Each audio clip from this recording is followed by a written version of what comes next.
Okay, so quick question. Why do you feel completely wiped out after a day where you didn't actually do anything? You sat at a desk, answered some emails, scrolled for a bit, maybe went to one meeting that could have been an email. And somehow by 9 p.m., you're lying on the couch like you just got back from war. I used to think this was just me being out of shape. It's not. It's actually your brain, and it's kind of a wild story once you see it. Picture a hunter waking before sunrise, somewhere in a forest, tens of thousands of years before any of this existed. That person's brain, the one deciding whether the twig snap behind him is wind or dinner for something bigger, is basically the same brain you're using right now to decide whether to keep watching this video. Let that sink in. Same brain. Completely different world. That guy's whole job, every single day, was survival until tomorrow. Remember, maybe 50 faces. Know which berries won't kill you. Hear a sound. Decide in half a second. Fight or run. That was it. That was the whole job description. And look, human civilization is actually pretty old, but the hyper-connected, notification-driven world you live in, that's incredibly new in evolutionary terms. Cities, phones, deadlines, Instagram, all of that showed up in what amounts to a blink. Your ancient brain hasn't had a single generation to catch up. So what happens when you take hardware built for one small forest and drop it into a world with 8 billion strangers and a phone that buzzes every 4 minutes? It breaks. In some really specific, kind of funny if it wasn't so annoying ways. And once you notice these patterns, you genuinely cannot unsee them. First one, threat detection. There's a part of your brain called the amygdala, and its entire job is to scan for danger and react before you've even had a conscious thought about it. Smart system. Saved a lot of lives back when a half second of "let me think this over" could get you eaten. Problem is, your amygdala cannot tell the difference between an actual predator and a text from your boss that just says "we need to talk." No context, no punctuation, just those 4 words. Both trigger the same alarm. Heart races, chest goes tight, your whole body preps to run or fight something. Except, there's nothing to run from, nothing to fight, so all that energy just sits there, stuck. This is why you can feel anxious for no reason you can point to. Your brain's out here treating emails like predators. And it gets stranger, because the hunter-gatherer brain also ran on a rule. Bad news matters way more than good news. Miss one poisonous berry, you're dead. Miss one nice flower, nothing happened. So the brain learned to obsess over the negative and shrug off the positive. Negativity bias, if you want the term. This explains something that's probably driven you a little crazy. You get 10 compliments and 1 piece of criticism. And guess which one you're replaying at 2 a.m.? Never the compliments. That's not insecurity. That's ancient wiring misfiring. Because the danger now is just some stranger's opinion in a comment section. You're making coffee. Your phone buzzes. Without thinking, you reach for it. 5 minutes disappear. You don't even remember unlocking it. That's the second mismatch. And it's bigger than the first. Old hunts didn't always work out. Sometimes you caught something. Sometimes you came back empty-handed. That unpredictability, oddly enough, made the brain want to hunt even more. Psychologists call it variable reward. Now think about your notifications. You genuinely don't know if that buzz matters or if it's nothing. And that not knowing is exactly why you check it.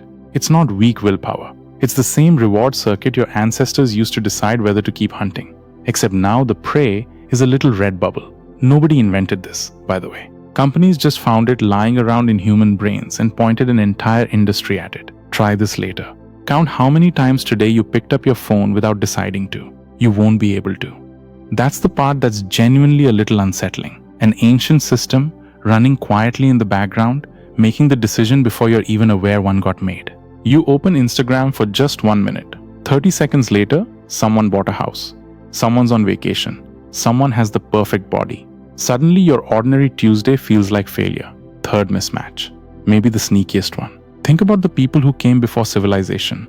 They lived in groups of maybe 50 to 150. There's actually a name for this number. Dunbar's number, after the anthropologist who figured out roughly how many real relationships a human brain can track. That was the whole social world. Everyone you saw, you knew. Every comparison was local. Am I as good a hunter as the guy 3 huts over? Small.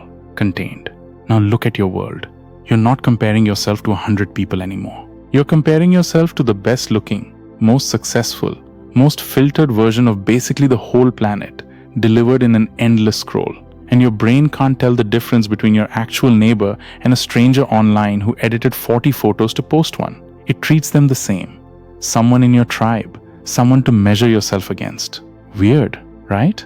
You just lost a comparison game against hand-picked highlight reels from 8 billion people, and some ancient part of your brain took it personally. It doesn't know the game is rigged. Pause here for a second. Most people never connect these dots. The exhaustion, the comparing, the compulsive checking, the anxiety with no clear cause. These aren't separate problems. Same root cause. Old software running on hardware it was never built for. It's 12:30. You know you should sleep. One more video. One more scroll. Suddenly it's 2 a.m. That's the last mismatch. And it might explain your energy crashes better than anything else. A human living long before cities followed the sun. Light out, get moving.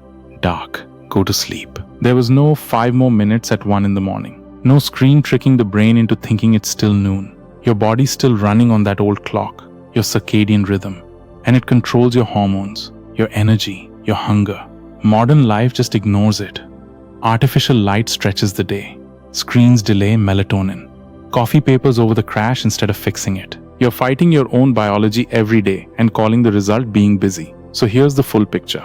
Your threat system treats emails like predators. Your reward system treats notifications like prey. Your social brain compares you to a planet instead of a village. Your internal clock loses a nightly fight against artificial light. 4 ancient systems, still running. None of them got the memo that the world changed. Now, most videos here tell you to meditate more or just put the phone down.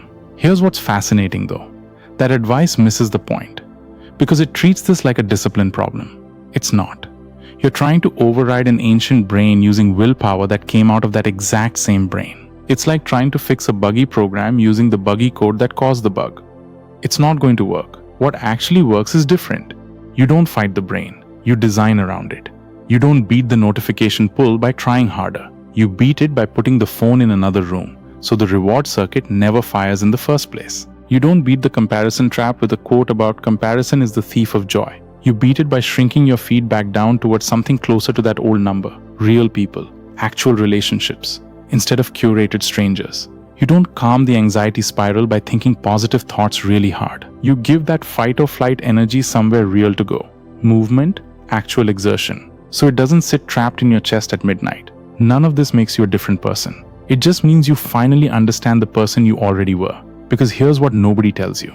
You were never broken. You were never lazy. You weren't bad at focusing or too addicted or too anxious for no reason. You were just running the brain we inherited on a world that updated overnight without ever asking it for permission.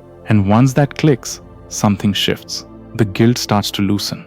Because this was never a character flaw. It was a mismatch. A gap between the world your brain still thinks it's living in and the one you're actually standing in. So the next time you collapse on your couch wondering why you're exhausted, remember, you didn't fail today. Your hardware is just old. The world changed overnight. Your brain didn't. That's the conflict.